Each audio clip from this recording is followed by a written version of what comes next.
એક આવું ગામ હતું ને એમાં ભરતારામ સાધુ સિદ્ધ સાધુ ઈ ગામની અંદર ગામને ગોંદરે સરસ મજાનો સત્સંગ થાય. સત્સંગ પૂરો થાય એટલે બધા પગે લાગીને જા.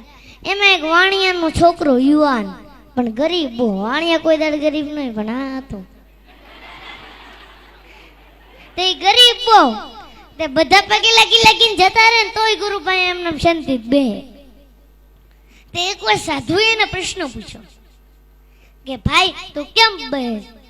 એને કીધું ગુરુ સવારથી સાંજ સુધી મહેનત કરું છું, પરસેવો ભળું છું, પણ ગુરુ રાત્રે ખાવાના રોટલાનો થતો નથી. ગુરુ દયાળુ બહુ હતા. આંખ બંધ કરી અને આ માણાનું પ્રારબ્ધ જોયું. પ્રારબ્ધ મતલબ એનું ભાગ્ય જોયું.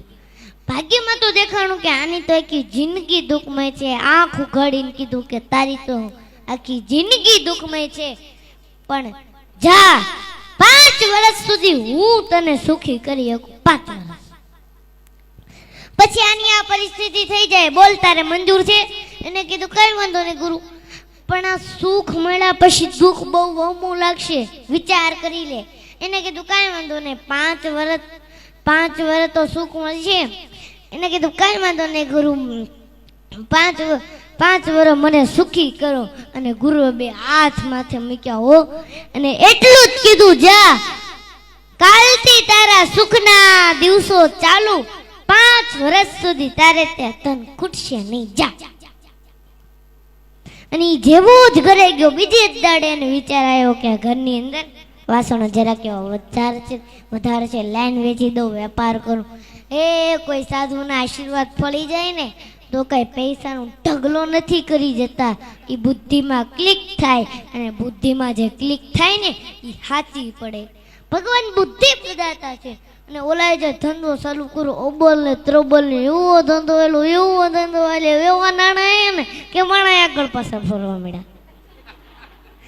નાણાં આવે એટલે માણા આવે.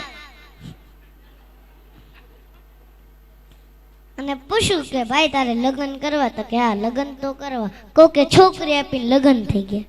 અને પછી હું એક વાત તમને કહું ને, આપણે બધાને મગજમાં ઉતારવા જેવી છે. ઈ બાએ વિચાર્યું કે ભેગું કરવું જ નથી. હા સમજવા જેવી વાત, ભેગું કરવું જ નથી. કાશ હું એફડી કરીશ, આમ કરીશ, તેમ કરીશ, ફલાણું કરીશ, ઢીકડું કરીશ, તો એ મારા ભાગ્યમાં 5 વર્ષ પછી નથી. લાય આ પૈસાના માધ્યમથી પુણ્ય ભેગું કરી લેવા દે.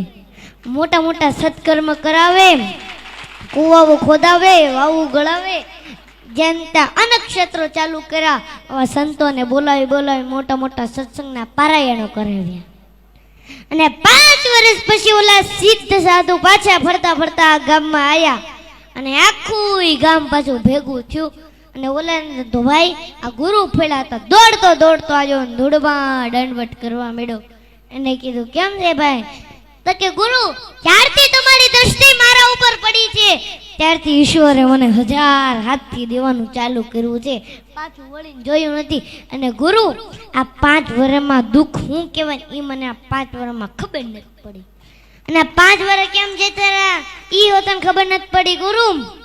અને કીધું તૈયાર થઈ જાજે, 2 દિવસ પછી તારા 5 વર્ષ પૂરા થવાના છે અને જે પરિસ્થિતિ હતી એ જ ચાલુ થાય. એને કીધું કાંઈ વાંધો નહીં ગુરુ, આ 5 વર્ષમાં મારે જે કરવાનું હતું ને એ મેં કરી લીધું. પુણ્ય બહુ ભેગું કરવું છે. અને ગુરુએ ફરીને આંખ બંધ કરી હો અને સમાધિમાં જ્યાં જોયું તા તો ઈશ્વરના દરબારમાં ચોપડાના ચોપડા પુંજીના જમા જમા જમા જમા જમા. ભગવાન એનું જે ભાગ્ય લખ્યું હતું ને એની જગ્યાએ ફેરવી નાખ્યું કે આ જીવન સંપત્તિવાન રહેશે.